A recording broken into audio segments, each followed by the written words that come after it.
اعوذ باللہ من الشیطان الرجیم بسم اللہ الرحمن الرحیم الحمد للہ رب العالمین والصلاة والسلام علی سید الانبیاء والمرسلین وعلی اہل بیتہ الطیبین الطاہرین المعصومین۔ سب سے پہلے اپنے آپ کو اور پھر آپ تمام مومنین کو، طلاب کو اور بندگان خدا کو اللہ کے تقوی، اللہ سے ڈرنے اور اپنے تمام معاملات میں اللہ تبارک و تعالی کی ذات کا لحاظ رکھنے کی، اس کی خوشنودی اور اس کی ناراضگی کا لحاظ رکھنے کی اللہ تعالی ہم سب کو توفیق عطا فرمائے۔ اسی بات کی اپنے آپ کو اور آپ سب کو تاکید اور نصیحت کرتا ہوں۔ آج کے اس پہلے خطبے میں چند روایات ہیں، احادیث ہیں جو آپ کی خدمت میں تلاوت کروں گا، اور یہ روایات اور احادیث ان میں علم اور جہالت کا ذکر کیا گیا۔ یہاں پر طالب علم بھی تشریف فرمائیں، وہ بھی توجہ سے سنیں گے، اور جو دیگر مومنین تشریف فرما ہیں وہ بھی توجہ سے سنیں گے، کیونکہ ضروری نہیں ہے کہ انسان باقاعدہ سے کسی ادارے میں، کسی مدرسے میں، کسی حوزے میں طالب علم ہو تو ہی طالب علم کہلائے گا، بلکہ ہر وہ شخص طالب علم ہے جو اپنے اندر علم کی طلب کو محسوس کرے اور اپنی زندگی میں کوئی نہ کوئی ایسی کوئی اس کی سرگرمی ہو، ایسا کوئی اس کا وقت ہو کہ جس میں وہ اپنے علم میں اضافہ کرنے کی کوشش کرے۔ اور یہ بھی میں اشارہ کر دوں کہ ہر چیز جو ہمیں پتہ ہو علم نہیں کہلاتی۔ اس دنیا میں بہت سارے لوگ ہیں کہ جو سمجھتے ہیں کہ ہمیں فلان چیز کے بارے میں علم ہے، پتہ ہے، لیکن جو انہیں پتہ ہے وہ حقیقت کے مطابق نہیں ہے، اس لیے کہ حقیقت اور حق صرف ایک ہوتا ہے، حق 2 3 یا 4 یا زیادہ نہیں ہوتا۔ کون سی معلومات کو علم کہا جاتا ہے؟ جب جس چیز کا آپ کو پتہ چلا ہے ویسے ہی پتہ چلا ہو جیسی وہ حقیقت میں ہے۔ اگر آپ نے کسی بندے کو نہ دیکھا ہو اور اس بندے کا رنگ جو ہے وہ کالا ہو، اس کے چہرے کا جلد کا رنگ کالا ہو، آپ نے نہیں دیکھا ہو، لیکن آپ کو جس نے بتایا ہے اس نے کہا ہے کہ وہ بہت ہی سفید رنگ کا ہے۔ اب آپ سمجھتے ہیں، آپ کو پتہ ہے کہ وہ بندہ سفید رنگ کا ہے، لیکن جو آپ کو پتہ ہے وہ غلط ہے، کیونکہ اصل میں اس کا رنگ سفید ہے ہی نہیں۔ پس طالب علم کون ہوگا؟ جو حقیقت کا طالب ہو، اور اس کے بارے میں قرآن مجید کی آیات بھی اور محمد و آل محمد علیہ الصلاۃ کے فرامین بھی، دونوں نے بڑی شدت سے تاکید کی ہے اور فرمایا ہے کہ جو کچھ تم سنتے ہو اس کی کوئی ضمانت نہیں ہے کہ وہ صحیح ہے یا صحیح نہیں ہے۔ صحیح وہی چیز ہے کہ جو اللہ کے قرآن میں بیان ہوئی، اور ان صحیح روایات میں بیان ہوئی کہ جو اللہ کی کتاب کے خلاف نہیں ہے، اللہ کی کتاب کی مخالفت میں نہیں ہے۔ لیکن بہت ہی افسوسناک رویہ ہے جو رواج پا گیا ہے کہ سب نہیں لیکن بہت سارے تقریریں کرنے والے وہ جب اپنی تقریر کے لیے مواد جمع کر رہے ہوتے ہیں، روایات دیکھ رہے ہوتے ہیں، تو ان کی بالکل بھی توجہ نہیں ہوتی کہ یہ جو میں روایت کتاب سے نکال کے تقریر میں لوگوں کو سنانے لگا ہوں، اس موضوع پر قرآن مجید نے کیا کہا ہوا ہے؟ قرآن مجید نے جو بات کی ہے، یہ روایت جو بات کر رہی ہے اس کے مطابق ہے یا اس کے مطابق نہیں، اس کی طرف توجہ ہی نہیں کرتے، جس کی وجہ سے قرآن مجید معاشرے سے غائب ہے اور دیگر چیزیں معاشرے میں عام ہو گئی۔ تو یہ چند احادیث علم کے بارے میں توجہ سے سنیں، ان سب میں علم کی فضیلت، اور علم سے مراد کیا ہے؟ حقیقت کو جاننا۔ طالب علم یعنی طالب حقیقت، طالب حق، ورنہ ہر چیز جو مجھے پتہ ہے وہ علم نہیں ہے، وہی علم ہے جو حقیقت کے مطابق ہے۔ صلوات پڑھے محمد وآل محمد۔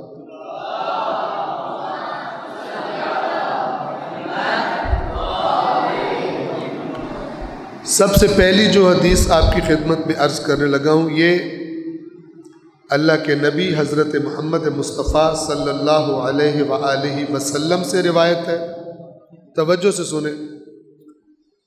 نوم مع علم، علم کے ساتھ نیند، خیر بہتر ہے، من صلاۃ علی جہل،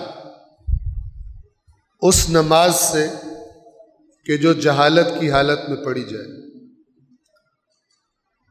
یعنی ایک صاحب علم انسان جو حقیقت جان کر سویا ہوا ہے، وہ بہتر ہے اس جاہل سے جو جاگ کر نماز پڑھ رہا ہے۔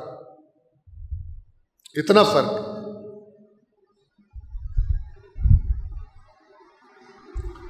اب اس حدیث سے کیا سمجھ آتا ہے کہ جہالت کی عبادت اس سے کئی افضل ہے انسان علم حاصل کرے، اور اس کا حالت علم میں ہونا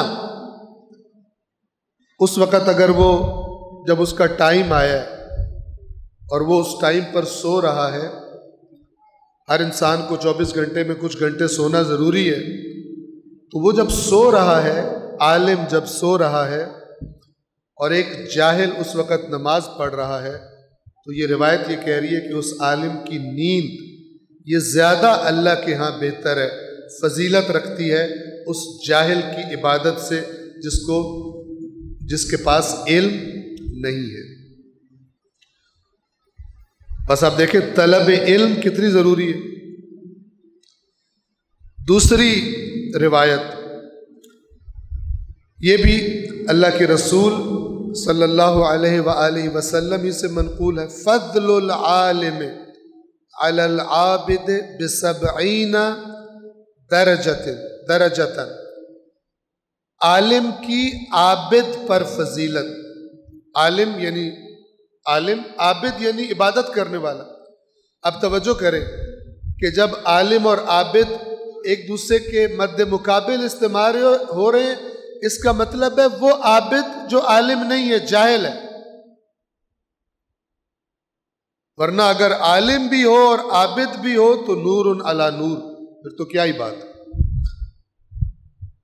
لیکن یہاں پر ان روایات میں یہ بتانے کی کوشش کی جا رہی ہے، بہت کچھ لوگ اس کے درپے ہوتے ہیں، بڑے زیادہ عبادتیں کریں، بڑی تسبیحیں پڑھیں، بڑی نمازیں پڑھیں، بڑے جناب اتنی دفعہ تلاوت ہو رہی ہے، لیکن اس کے علم میں کوئی اضافہ نہیں ہو، اپنے علم میں اپنی معرفت میں اضافے کے لیے اس کے پاس اس کی زندگی میں کوئی پروگرام نہیں۔ تو یہ روایات گویا اس کو کنڈیم کر رہی ہیں، اس کو کہہ رہی ہے تو محنت تو بہت کر رہا ہے لیکن تجھے مزدوری بہت تھوڑی ملے گی.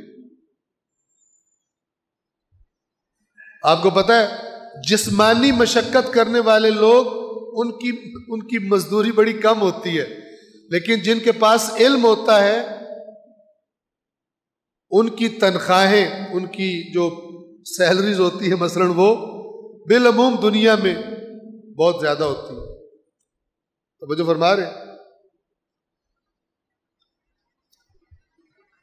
عالم کی عابد پر فضیلت ب70 درجۃ، 70 درجے.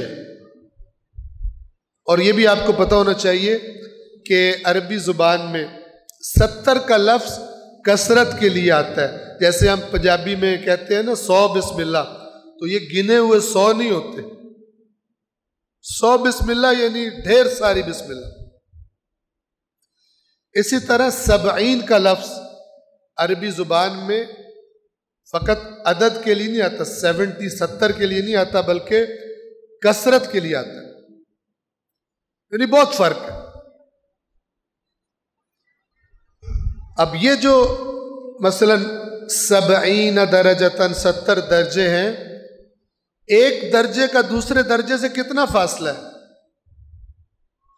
تو روایت کے لفظ یہ ہے بین کل درجتین حضر الفرس 70 عاما. 70 درجوں کا فرق ہے عالم اور عابد میں، اور ان میں سے 2 درجوں کا فاصلہ کتنا ہے کہ 70 سال اگر گھوڑا دوڑتا رہے، 70 سال اگر گھوڑا دوڑتا رہے تو تب وہ ایک درجے سے دوسرے درجے تک پہنچے گا. ان 2 درجوں میں اتنا فاصلہ ہے. اب ظاہر ہے اس زمانے میں مثال راکٹ کی یا سپر سونک جیٹ کی تو نہیں دی جا سکتی تھی، گھوڑے کی دی جا سکتی تھی، چونکہ اس وقت تیز رفتار ترین چیز سواری کی گھوڑا ہوتی تھی. تو یہ اس زمانے کی زبان میں تیز ترین سواری کی مثال دی گئی ہے کہ 2 درجوں میں اتنا فرق ہے کہ 70 سال گھوڑا دوڑے تو 70 درجوں میں کتنا فرق ہوگا؟ فرمایا عالم اتنا اوپر ہے عابد سے. یہ سب کس لیے؟ تاکہ یہ روایات جو بھی پڑھے جو بھی سنے ان کے اندر اپنے علم کو بڑھانے کے لیے شوق پیدا ہو. ایک صلوات پڑھے محمد والے.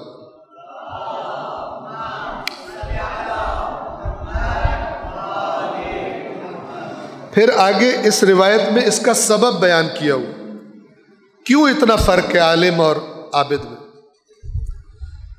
وَذَلِكَ أَنَّ الشَّيْطَانَ يَدَعُ الْبِدْعَةَ لِلنَّاسِ. یہ اس لیے ہے، اس کا سبب یہ ہے، عالم اور عابد کے فرق کا سبب یہ ہے کہ شیطان لوگوں کے درمیان بدعت لے کر آتا ہے. بدعت کسے کہتے ہیں؟ جو اللہ نے نہیں فرمائی، جو بات حکم نہیں دیا، قرآن میں صحیح احادیث میں نہیں آیا، بعد میں ایجاد کر لی گئی، اسے بدعت کہتے ہیں. اور اب اسے دین کا حصہ سمجھا جاتا ہے، بے عنوان دین اسے کیا جاتا ہے، جبکہ وہ دین کا حصہ نہیں ہے. اسے کہتے ہیں بدعت. شیطان کیا کرتا ہے؟ انبیاء کے بعد ان کے دین کو خراب کرنے کے لیے انہی کا نام استعمال کر کے نئی نئی چیزوں پہ لوگوں کو لگا دیتا ہے. نئی نئی رسومات، نئی نئی خرافات معاشرے میں آ جاتی. تو کیوں عالم افضل ہے عابد سے؟ تو فرماتے ہیں کہ اس لیے کہ شیطان لوگوں کے درمیان بدعت لے کر آتا ہے، فَيُبْصِرُهَا الْعَالِمُ فَيَنْهَا عَنْهَا. عالم اس بدعت کو جان لیتا ہے، اس بدعت کو پہچان لیتا ہے کہ یہ تو دین نہیں ہے، اور پھر وہ لوگوں کو اس سے روکتا ہے. عالم کی ڈیوٹی کیا ہے؟ جب بھی دیکھے کہ دین کے اندر نئی نئی چیزیں، خرافات، بدعات آ رہی ہیں تو وہ کوشش کرے کہ لوگوں کو روکے. لیکن آج کل بعض عالم بھی لیپا لگا رہے ہوتے ہیں. اگر عوام ڈانس شروع کر دے، کہتے ہیں یہ بھی ایک طریقہ ہے. مثال کے طور پر خطیب، ہر ایک کا اپنا اپنا طریقہ ہے. ایک دفعہ ایک جگہ پر ائمہ کا جشن منانے کے لیے کچھ لوگوں نے ناچنے والی گلوکارائیں جن کو کنجریاں بولا جاتا ہے وہ بلائی ہوئی تھی. ہم نے ان سے کہا کہ یار یہ کیا، یہ تو نہ کریں آپ. کہتے ہیں جی تھوڑا مولویاں دا اپنا طریقہ کچھ ہی تھا، ساڈا اپنا طریقہ. اب یہاں پر عالم کی ڈیوٹی ہے کہ روکے، نہ کہ اس سے ڈر جائے بھی ہے تو سارے میرے خلاف ہو جاؤں گے تو پتہ نہیں پھر کیا ہو جائے گا. کچھ لوگوں نے آج کل ڈیوٹی یہ بنا لی ہے کہ جو بھی نئی خرافات عوام شروع کر دے اس کو ٹیڑھا میڑا کر کے توڑ موڑ کے اس کی توجیہ کی جائے، اس کی جسٹیفیکیشن کی جائے کہ ہاں نہیں یہ بھی ہو سکتا ہے، یہ کوئی مسئلہ نہیں ہے. اور اس کا نتیجہ کیا نکلتا ہے؟ جو دین کے بنیادی ترین حکم ہیں عوام کی توجہ ان کی طرف کم ہو جاتی ہے، اور جو نت نئی خرافات اور بدعات ہیں ان پر عوام عاشق ہو کے مر رہی ہوتی ہے کہ اگر یہ نہ کیا تو گویا کہ مثلا دین کا کوئی کام ہی نہیں کیا. ادھر سے نہ نماز پڑھتے ہیں نہ روزہ رکھتے ہیں، پرواہ کوئی نہیں ہوتی. فرمایا عالم اس لیے افضل ہے عابد سے کہ شیطان بدعت لے کے آتا ہے لوگوں میں، عالم اسے دیکھ لیتا ہے اور اسے روکتا ہے. والعابد مقبل علی عبادتہ، جبکہ عابد اپنی عبادت کی طرف ہی لگا ہوتا ہے، اس کو پرواہ نہیں ہے معاشرے میں کیا بیڑا غرق ہو رہا ہے، وہ اپنی عبادت کو لگا رہتا ہے. لا یتوجہ لها ولا یعرفها، نہ اس کی توجہ ہوتی ہے نہ اس کو کوئی پتہ سر ہوتا ہے کہ بدعت ہے، اس کو سینس ہی نہیں ہوتی کیا دین ہے اور کیا بدعت ہے. وہ کہتا ہے کوئی نہیں پاکاں دے نام تے ہی کر دے پہننا صحیح ہے. پاکاں کے نام پر وہ چیز صحیح ہے جو پاکوں نے خود بتائی ہے، نہ کہ جو بعد میں ایجاد ہوئی ہے، وہ بدعت ہے چاہے نام پاکوں کا استعمال ہو رہا. تو عابد اپنی عبادت میں لگا ہوا ہے، وہ نہ اس بدعت کی طرف توجہ کرتا ہے نہ اس کو پتہ ہے کہ وہ بدعت ہے، سینس ہی نہیں ہے، جاہل. صلوات پڑھے محمد والے.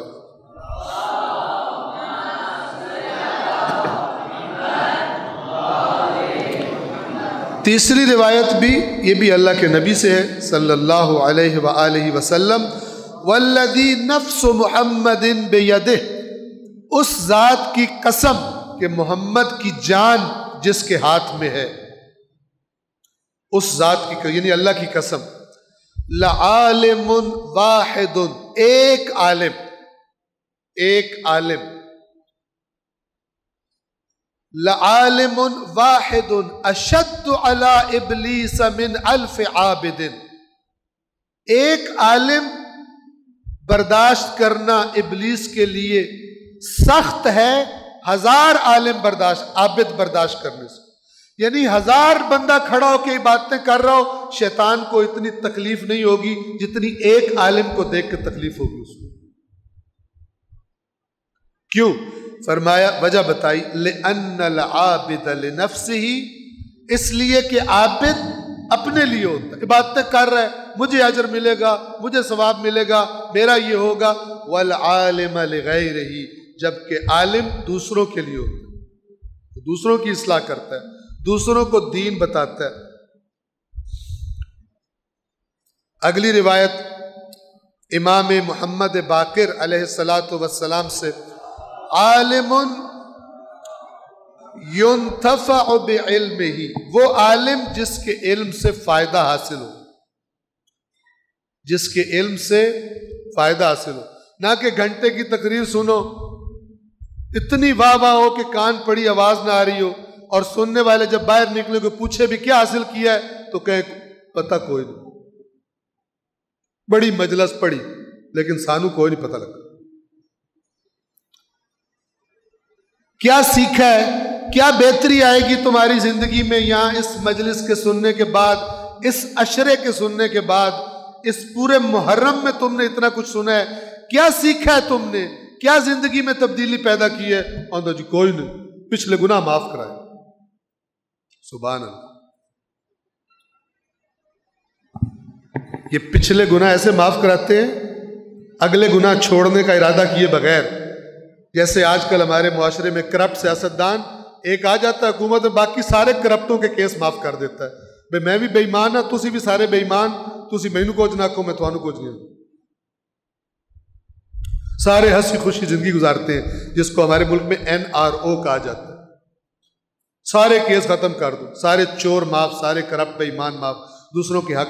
کچھ لوگ سمجھتے ہیں یہ مجلس سننے سے مطلب پچھلے سارے اس طرح معاف ہو جاتے ہیں, چاہے بہن کا حق کھایا ہو, چاہے بھائی کا کھایا ہو, چاہے کوئی لوگوں کا حق مارا ہو, 2 نمبریاں کی ہو, رشوتیں کھائی ہو, یہ معافی. او بھائی, دین اللہ کی نافرمانی سے روکنے کے لیے آیا ہے, اور یہی کام تھا محمد والے محمد کا. وہ اس لیے نہیں آئے تھے کہ تجھے 4.5 نعرے مارو, اس تو بعد جو مرضی کالے کرتوت کرو تمہیں معاف کر دیں. بہت سارے لوگ اس جہالت میں جی رہے ہیں, اور اس لیے کہا جا رہا ہے کہ عالم اور جاہل میں کیوں فرق ہوتا ہے. اور یہ جو عالم کہا جا رہا ہے, یہ عالم سے مراد نہیں کہ ضروری ہے امامہ پہنا ہو, باپ پہنا ہو, مدرسے میں داخل ہو, نہ ہو سکتا ہے نہ پہنتا ہو, لیکن خود اللہ کی کتاب کو دیکھتا ہے, خود مثال کے طور پر نہج البلاغہ کو دیکھتا ہے, پڑھتا ہے, اس کے پاس موجود ہیں, اس نے دیکھا ہوا ہے کہ اندر کیا لکھا ہوا ہے. جب اس کو اچھی طرح پتہ ہے اندر کیا لکھا ہوا ہے ان کتابوں میں, پھر جب وہ ہوائی فائرنگ سنتا ہے تو اسے بڑے آرام سے پتہ لگ جاتا ہے اے کوڑ مارتا پہ, جھوٹ بول رہی, خوش نہیں ہوتا, نعرے نہیں مارتا جھوٹ سن کے. عالم ينتفع بعلمه افضل من 70,000 عابد, وہ عالم کہ جس کے علم سے فائدہ اٹھایا جاتا ہو وہ 70,000 عابد سے, عبادت گزاروں سے بہتر فضیلت. 70,000 عبادت گزاروں کا لشکر کھڑا ہو, ایک عالم جس کا علم لوگوں کو فائدہ دے رہا ہو وہ ان سے افضل. صلوات پڑھے محمد والے.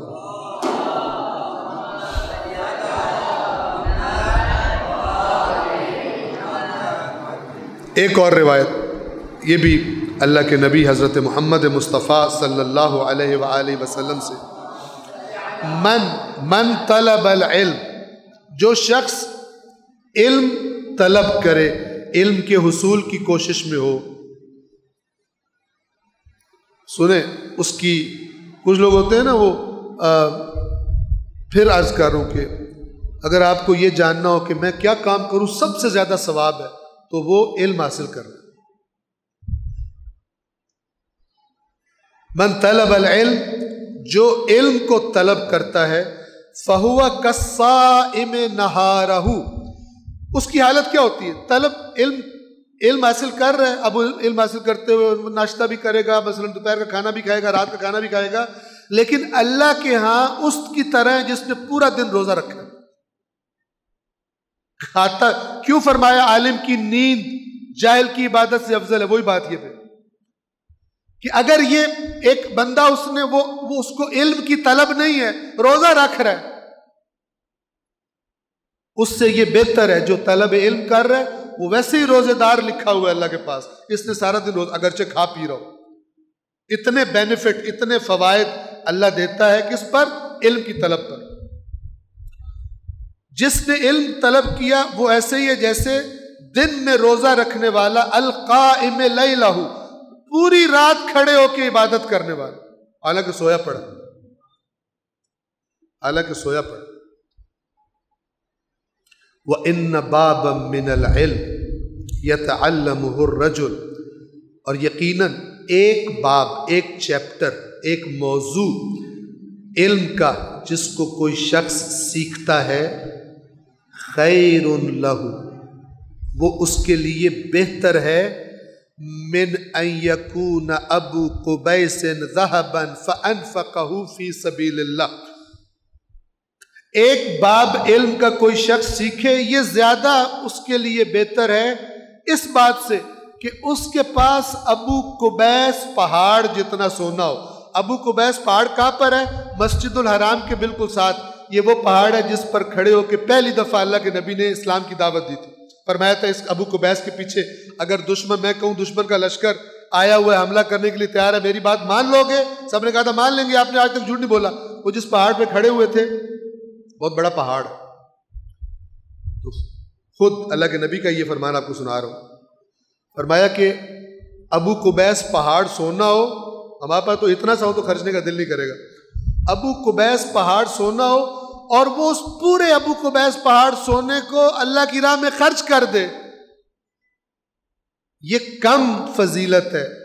ایک علم کا باب سیکھنا زیادہ فضیلت ہے، زیادہ مقام رکھتا ہے اللہ کی بارگاہ۔ اس کے علاوہ کون سی زبان میں جہالت سے دوری اور علم سے قرب کی نصیحت کی جائے؟ اس کے باوجود مسلمانوں کو آپ دیکھیں کہ علم میں دوسری دنیا آگے چلی گئی ہے، یہ پیچھے پیچھے صرف لنگر صاف کر کے سمجھتے ہیں ہم بڑا زبردست دین کی خدمت کر رہے ہیں، صرف دو چار نعرے مار کے اور دو چار سوریں سن کے، وہ بھی انڈین گانوں کی طرز پہ سن کے سواد لے کے سمجھتے ہیں ہم جنت میں پہنچے ہوئے ہیں، ساڈے ورگا تو جمیا ہی کوئی۔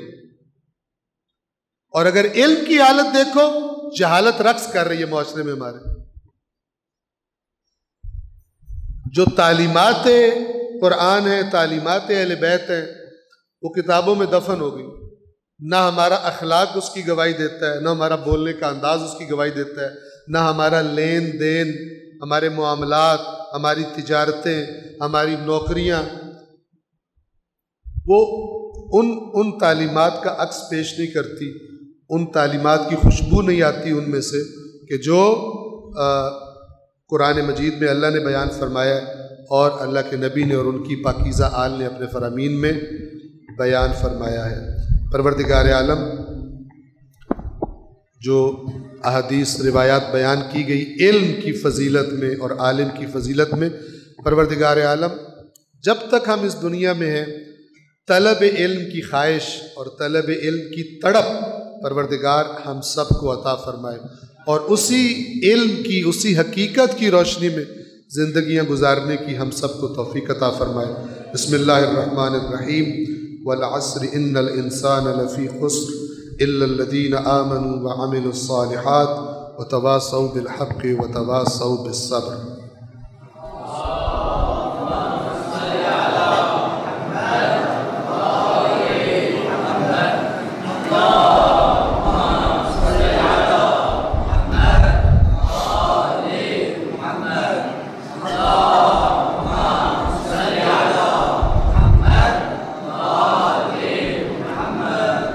اعوذ باللہ من الشیطان الرجیم، بسم اللہ الرحمن الرحیم، الحمد للہ رب العالمین بارئ الخلائق اجمعین، والصلاة والسلام علی نبیہ وصفیہ وحافظ سرہ ومبلغ رسالاتہ سیدنا ونبینا ابی القاسم محمد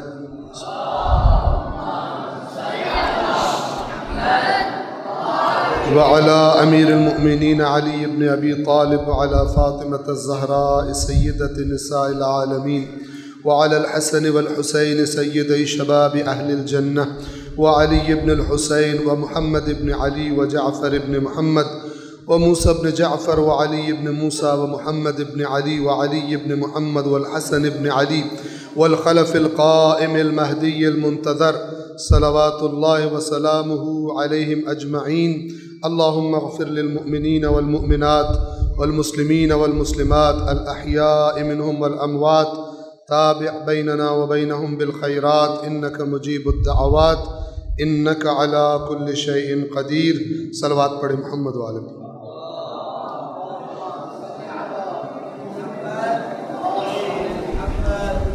دوسرے خطبے میں ایک مرتبہ پھر تکرار کرتا ہوں، پہلے اپنے آپ کو اور پھر آپ تمام نمازیوں کو تقوی الہی، خوف خدا اور تمام معاملات میں یاد خدا کی تاکید اور نصیحت کرتا ہوں۔ اگر آپ توجہ فرمائیں، تقوی بھی بہت ساری جگہوں پر بغیر علم کے ممکن ہی نہیں۔ تقوی یعنی بچنا، تو کس سے بچنا ہے؟ علم ہونا چاہیے۔ تقوی یعنی اللہ کی اطاعت کرنا، اب اللہ نے کیا حکم دیا ہے جو مجھے کرنا ہے، اس کا بھی علم ہونا چاہیے۔ بہرحال پروردگار عالم علم سے محبت اور علم کی تڑپ اور علم حاصل کرنے کی لگن، خواہ ہم اپنی زندگی کے کسی بھی حصے میں ہیں، پروردگار عالم اس تڑپ اور اس لگن اور اس خواہش کو ہمیشہ ہمیں عطا فرمائے۔ صلوات پڑھیں محمد وآل محمد۔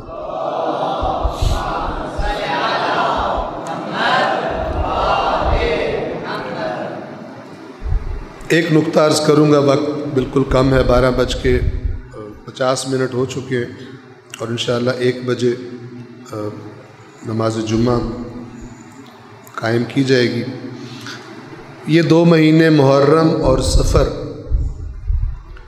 یہ عزا کے مہینے تھے، غم کے مہینے تھے، اور جو اگلے ایام آ رہے ہیں خاص طور پر اللہ کے نبی خاتم النبیین حضرت محمد مصطفیٰ صلی اللہ علیہ وآلہ وسلم سے منسوب برادران اہل سنت کی کتابوں کے مطابق 12 ربیع الاول اور مکتب اہل بیت کی کتابوں کے مطابق مثلا 17 ربیع الاول اللہ کے نبی رحمت للعالمین کی اس دنیا میں تشریف آوری کا دن ہے۔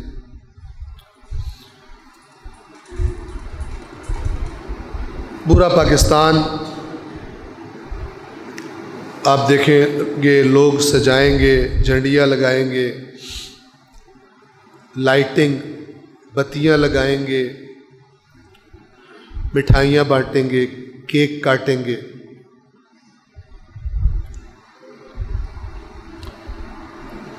لیکن سابقہ سالوں کو دیکھتے ہوئے انسان بتا سکتا ہے کہ اللہ کے نبی کے جشن کو منانے کے بعد بھی پاکستان میں کرپشن اور بے ایمانی کام نہیں ہو۔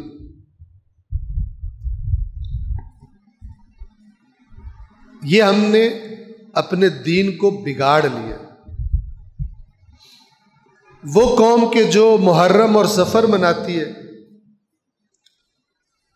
محرم اور سفر کے بعد مجموعی طور پر اگر اس قوم میں اثرات نہ ہوں اس پیغام کے جو مثلا امام حسین علیہ السلام اور ان کے اصحاب اور ان کی اولاد نے جو پیغام دیا ہے، اور وہ وہی اسلام ہے، اللہ کے نبی کا پیغام ہے، کوئی نئی چیز نہیں ہے، تو اگر اس دین کے اعتبار سے پورا محرم اور سفر گزار کر کسی بندے میں بہتری پیدا نہیں ہوئی تو وہ آرام سے سمجھ لے کہ اس نے ضائع کیا۔ بہت ہی بڑے ظالم ہیں وہ لوگ کہ جنہوں نے محرم اور سفر کو اس طرح پیش کیا ہے کہ ہمارا مقصد بس مجلس سننا ہے اور ماتم کے جلوس میں جانا ہے، آگے پیچھے کچھ نہیں۔ بہت بڑے ظالم،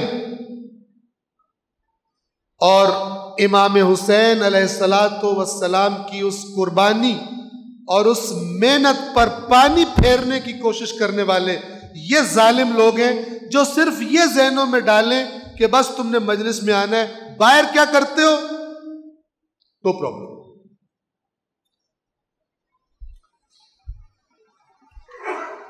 حقیقت یہ ہے کہ فرش عزا مدرسہ ہے، سیکھنے کی جگہ ہے، اس لیے کہ جن کے نام پر فرش عزا بچھایا جاتا ہے ان کی پوری زندگی کا مقصد لوگوں کو اللہ کی فرما برداری کی طرف دعوت دینا تھا، اللہ کی عبادت اور اللہ کی اطاعت کی طرف دعوت دینا، ان کی پوری زندگیوں کا نچوڑ یہ ہے۔ وہ مجلس نہیں ہے جس کو سننے کے بعد انسان کے دل میں عبادت، پروردگار کی عبادت اور اللہ تعالیٰ کی اطاعت کے بارے میں سنجیدگی پیدا نہ ہو۔ وہ مجلس جس نے پڑھی ہے اس نے شیطان کا کام کیا ہے، رحمان کا اور رسول کا اور امام حسین کا کام نہیں کیا، قطعاً نہیں کیا، اور لوگوں کو لگا بلکہ بہت بھیانک کام کیا۔ کیا کہا ہے؟ تم بخشے گئے ہو۔ یہ نہیں کہا کہ وہ کرو، وہ کرنے کا ارادہ کرو جو دین نے کہا ہے، پھر پچھلے تمہارے بخش دیے جائیں گے، یہ نہیں کہتے، صرف کہتے ہیں بخشے جائیں گے۔ جب قوم کو صرف یہ بتایا جائے یہ کرنے سے تمہارے گناہ بخشے جائیں گے تو پھر توقع رکھو کہ وہ کھل کے بے ایمانیاں کریں گے اور ان کو یہ یقین ہوگا کہ ہم تو بخشے گئے۔ یہ قرآن میں یہودیوں کی صفت بتائی ہوئی، گمراہ لوگوں کی. یہ کہتے تھے، ہر الٹا کام کرتے تھے اور کہتے تھے یغفر لنا، ہمیں معاف کر دیا جائے گا، کیونکہ ہم بڑے چہیتے ہیں، ہم بڑی فیورٹ پارٹی ہیں اللہ کی. کوئی شک نہیں کہ مثلا یہ چیز بخشش کا سبب ہے، لیکن کب بخشش کا سبب ہے؟ کہ جب سننے والا بھی پھر بندے کا پتر بنے اس کے بعد، اور وہ حرکتیں نہ کرے جن سے مثلا امام حسین منع کر کے گئے. ورنہ آپ سنتے رہو،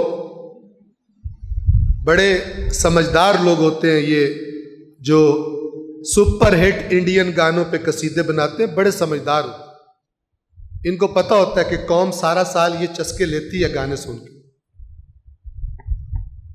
تو جب یہ محرم میں یہ والی دھن سنیں گے ان کے دل کے تار ہل جائیں گے، یہ کھل کے داد دیں گے، یہ کہیں گے مڑ پڑو جی، بڑا سواد آیا، مڑ پڑو. اور 1 گھنٹہ اسی میں گزر جائے گا اور اس کے بعد ایک اچھی بلی فیس میری جیب میں ڈالی. ان کو پتہ ہوتا ہے کہ یہ قوم گانے سنتی ہے، اتنے سالوں کی عزاداری ان سے گانے نہیں چھڑوا سکی، تو پھر کس بات پہ خوش ہے مثال کے طور پر. تو یہ جشن آئیں گے، 12 ربیع الاول ہو، 17 ربیع الاول ہو، 13 رجب ہو، 15 شعبان ہو، شعبان کے ابتدائی ایام ہو. اگر ان ہستیوں کی طرف توجہ جو ان کے ایام کے ذریعے ہوتی ہے، ان کی طرف توجہ ہماری توجہ کو اپنی بہتری کی طرف نہ کروائے، صلوات پڑھے محمد و آل محمد.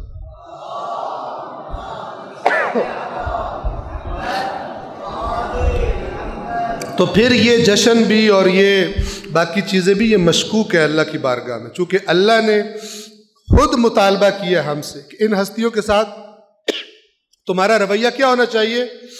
یا ایھا الذین آمنوا اطیعوا اللہ واطیعوا الرسول واولی الامر منکم. اے ایمان والو، اللہ کو خوش کرنا ہے اس کی اطاعت کرو، رسول اس کی اطاعت کرو، اولی الامر ائمہ ان کی اطاعت کرو. کتنا تیز ہے وہ بندہ جو اس اطاعت کو پی جائے اور باقی چیزوں پہ سمجھے کہ یہ خوش ہو رہے ہو. اللہ خوش ہے، رسول پاک خوش ہے. آج ایسا دین لوگوں کو بتایا گیا کہ ایک بندہ جس نے ساری کمائی حرام سے کی ہوئی ہے، وہ بھی جھنڈیاں 4 لگا کے سمجھتا ہے نبی میرا خوش ہو گیا اور قیامت کے دن میرا ہاتھ پکڑ کے یوں جنت میں لے کے جائیں گے، جہنم میں لے کے جائیں گے، جنت میں لے کے نہیں جائیں گے. چاہے رسول پاک ہوں اور چاہے ان کے شاگرد اول مولا علی. اگر کسی کو نہ پتا ہو تو وہ پہلے نہج البلاغہ پڑھے، پھر اس کے بعد عالموں کو بھی سن لے اور ذاکروں کو بھی سن لے. پہلے نہج البلاغہ میں پڑھ لے مولا علی کی کیا باتیں، اس کے بعد پھر دوسروں کو سنے، پتہ چلے کتنی باتیں مولا علی کے بارے میں صحیح کی جا رہی ہیں، کتنی باتیں مولا علی کے بارے میں جھوٹی کی جا رہی ہیں.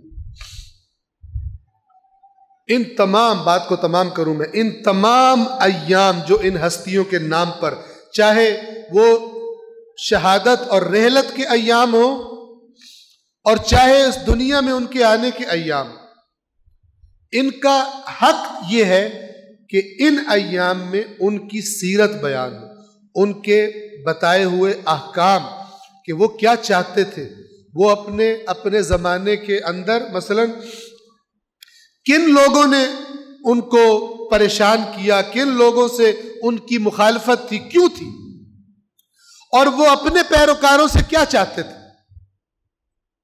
آج صرف یہ بن گیا پیروکاروں کی ڈیوٹی ہے کہ شہادت آئے تے رو چھڑنا ہے، تے جشن آئے تے جشن منا چھڑنا ہے، باقی کوئی ڈیوٹی کوئی.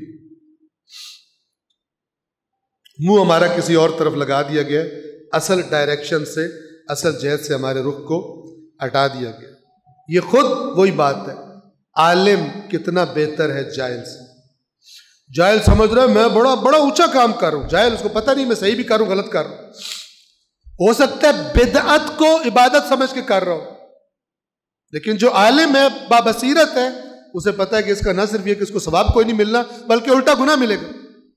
کہاں سے لے کر آیا دین میں، اور وہ پھر لوگوں کو بتاتا ہے، لوگوں کو متوجہ کراتا ہے اور ان کو منع کرتا ہے. پروردگار عالم ایام ولادت اور ایام شہادت کی جو حقیقی حکمت ہے اور ان ہستیوں کی یاد کو زندہ رکھنے کا جو اصل مقصد ہے، یعنی وہ دین جو یہ لے کر آئے تھے اور جس کا پرچار انہوں نے کیا، جس کی بقا کے لیے انہوں نے قربانیاں دی، مخالفتیں برداشت کی، پروردگار عالم ان ایام کا حقیقی فلسفہ اور حکمت سمجھنے کی اور اس کے مطابق ان ایام کو منانے کی ہم سب کو توفیق عطا فرمائے۔ بسم اللہ الرحمن الرحیم۔ قل هو اللہ احد اللہ الصمد لم یلد ولم یولد ولم یکن له کفوا احد۔ صدق اللہ العلی العظیم۔ والسلام علیکم ورحمۃ اللہ وبرکاتہ۔